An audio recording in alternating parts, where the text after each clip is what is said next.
Assalamualaikum dan salam sejahtera bersama saya Muhammad Dihya Sahlan dalam Berita Pagi Sabah edisi Jumaat 18 September 2020.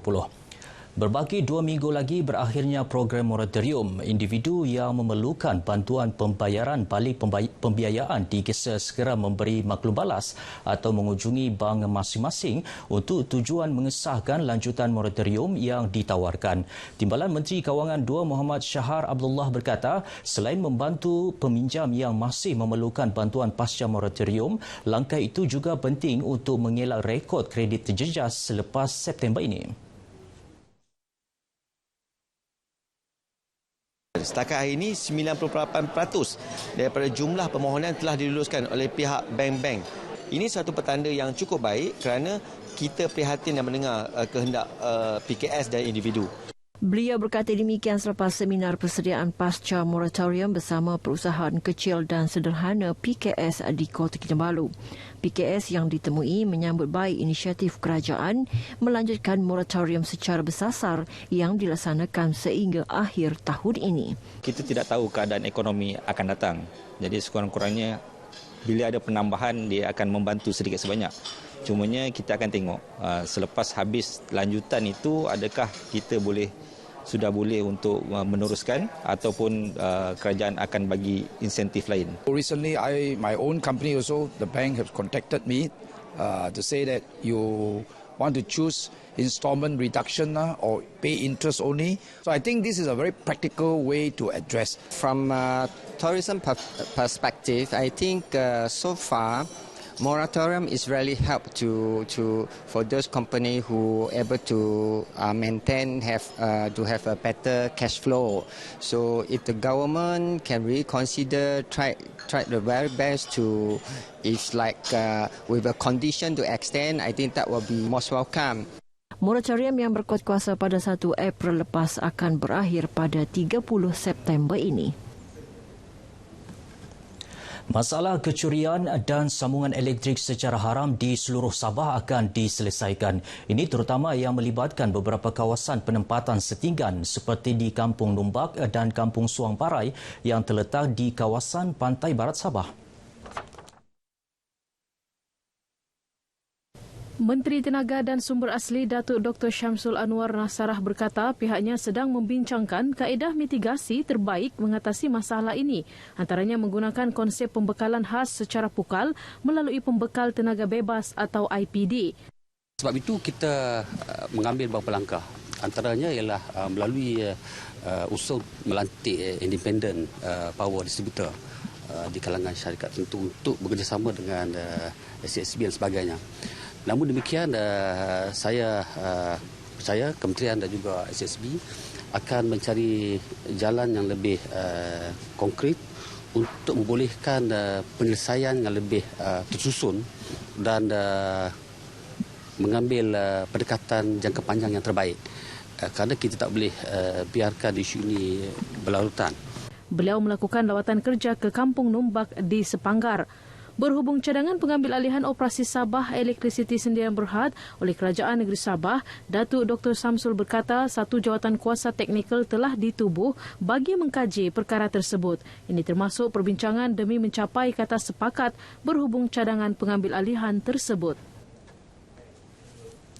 Peruntukan 1.25 juta ringgit diperuntukkan bagi pembaikan dan naik taraf bangunan Mahkamah Sadakan. Timbalan Menteri di Jabatan Perdana Menteri Parlimen dan Undang-Undang Datuk Syabuddin Yahya berkata usaha itu bagi meningkatkan kecekapan penyampaian perkhidmatan mahkamah kepada orang awam. Menurut Datuk Syabuddin, langkah itu juga bagi memberi keselesaan kepada kaki tangan serta semua pihak yang berurusan dengan mahkamah. Kerja-kerja pembaikan dan naik taraf bangunan mahkamah akan mengambil masa setahun bermula Jun tahun depan. Di antara lain ialah untuk menaik taraf sistem kebakaran yang ada di sini supaya ianya lebih bersifat semasa dan mengikut perkembangan terbaru. Dan selain daripada itu, kerja-kerja dalaman akan dilaksanakan Beliau melakukan lawatan kerja ke Mahkamah Sandakan. Datuk Syahbudin menambah peruntukan hampir RM5.500.000 diberikan kepada mahkamah lain di negeri ini untuk pelaksanaan pada tahun depan. Ia meliputi Mahkamah Kudat, Lahadatu, Keningau, Kinabatangan, Semporna, Beaufort, Tawau dan Kota Kinabalu. Sementara itu, katanya beliau akan berbincang dengan Kementerian Keuangan bagi menambah bas baharu bagi perkhidmatan mahkamah bergerak. Masyarakat Islam perlu mempertingkat kesedaran untuk mempunyai perlindungan takaful yang secukupnya sebagai persediaan ketika berlaku kecemasan. Kesedaran tersebut penting bagi menjamin kesejahteraan pencarum dan keluarga ketika berlaku sesuatu musibah seperti kemalangan, kebakaran, banjir, penyakit kritikal atau kematian. Pengarah Yayasan Dakwah Islamiah Malaysia Yadim Negeri Sabah Haji Samin Ongki berharap masyarakat Islam di negeri ini mengambil peluang tersebut demi manfaat diri dan keluarga. Kita menyokong dan juga memotivasi masyarakat supaya segera mengambil perlindungan ini. Bukan untuk tujuan mesti ada kemalangan, tetapi sebagai tabungan untuk masa depan kita. Beliau berkata demikian selepas program ziarah dan penyerahan cek tunai berjumlah RM100,000 kepada mangsa kemalangan yang meninggal dunia di Jalan Merotai Tawau pada 5 Ogos lalu.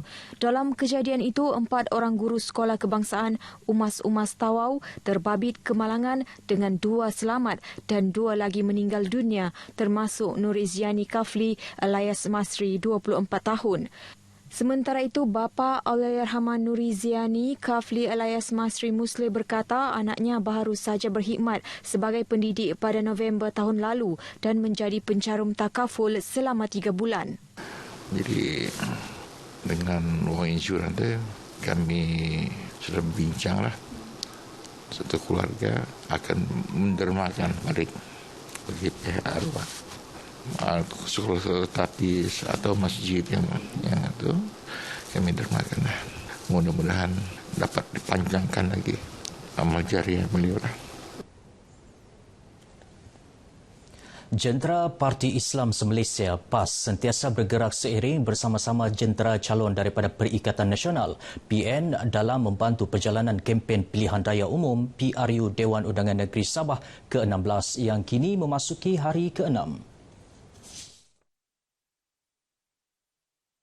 Timbalan Menteri Pertanian dan Industri Makanan 2 merangkap Setiausaha PAS Kelantan, Datuk Cik Abdullah Madnawi berkata, meskipun tidak mempunyai sebarang kerusi dipertandingkan pada PRU DUN Sabah kali ini, namun PAS turut mengatur jenteranya untuk membantu calon PN memenangi pilihan raya ini. Sementara itu, calon PN bagi kerusi DUN Petagas, Datuk Seri Dr. Arsid Sedi yakin kerjasama antara Bersatu dan PAS di bawah naungan PN mampu membangunkan negeri ini.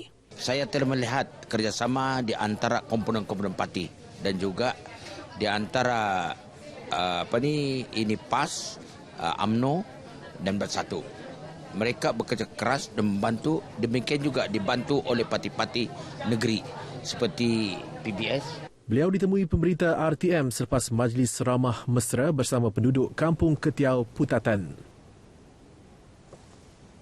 Sementara itu, memperkasa ekonomi belia dengan menyediakan tapak kekal untuk anak muda berniaga antara perkara yang menjadi fokus calon PN Bersatu kerusi DUN APAS Datuk Nizam Abu Bakar Titingan. Perkara itu akan dibincang bersama pihak berkaitan seperti Majlis Amanah Rakyat MARA jika diberi mandat oleh penduduk di DUN APAS. Buat masa ini pun, semasa saya jadi wakil, saya telah banyak membawa isu-isu ini ke Dewan Undangan Negeri. Kerana saya selalu dikunjungi oleh persatuan-persatuan beliau untuk memohon dana. Beliau ditemui pemberita RTM dalam program perjumpaan santai Kelab Kereta dan Kelab Motor bersama calon Perikatan Nasional N68 APAS di Bandar Seri Indah Tawau. Dalam perkembangan lain, calon BN bagi kerusi DUN Sekong, Hazuliza Muhammad Dani, terus mendekati lebih ramai pengundi di kawasan berkenaan. Alhamdulillah kita menerima banyak respon positif daripada para pengundi dan penduduk-penduduk Batu Sapi yang begitu memberi satu kata-kata semangat, respon yang cukup positif di sepanjang kempen saya, dan saya berkeyakinan pengundi di kawasan Batu Sapi ini sudah sedia matang. Beliau ditemui media ketika melakukan kempen rumah ke rumah di Kampung Sundang Darat Sandakan. Hazulizah antara 43 calon wanita yang bertanding dalam PRU Dun Sabah ke-16. Calon Barisan Nasional BN bagi kerusi Dun Karamunting memiliki manifesto tambahan dalam menggariskan rancangannya untuk memajukan lagi kawasan itu jika dipilih pengundi pada PRU Dun Sabah 26 September ini. Datuk Chew Koh Hwa berkata beliau berhasrat merancangkan pembangunan di kawasan Karamunting dari segi ekonomi dan meningkatkan kesejahteraan rakyat, tambahan kepada Aku Janji Gabungan Rakyat Sabah JRS yang baru dilancarkan. 6 manifesto itu menubuhkan zon perdagangan bebas, menubuhkan pusat perniagaan dalam talian, e-dagang dan menaik taraf dengan memodenkan kawasan lapang pasir putih. Berkenaan dengan itu free trade zone, itu trade zone kan, dia ada 2 in 1. Because it's a free trade zone, dia pun termasuk dalam pada itu pelabuhan free zone. Dengan cara begitu, free trade zone ini boleh membangunkan kawasan Karamunting dan juga di seluruh daerah Sandakan. Beliau memberitahu sidang media selepas melancarkan manifestonya di Sandakan.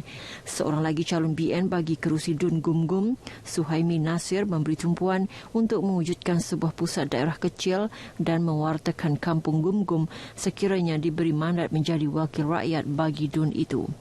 Dun Gumgum ini kita tidak dapat naik tarapkan. Kan kena kita bergantung kepada Majlis Perbandaran. Sedangkan Majlis Perbandaran memegang 4 parlimen. Boleh dikatakan. Jadi akhirnya pentakbiran itu memencilkan Gumgum ini sebagai satu pentakbiran yang jauh daripada bandar.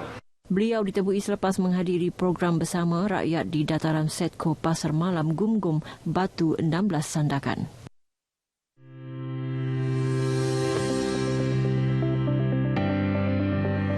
Saya pilih parti. Saya pilih parti. Saya pilih parti. Saya pilih calon. Saya pilih calon. Saya pilih parti. Saya pilih parti. Kalau saya sebab calon. Saya pilih calon. Saya pilih calon.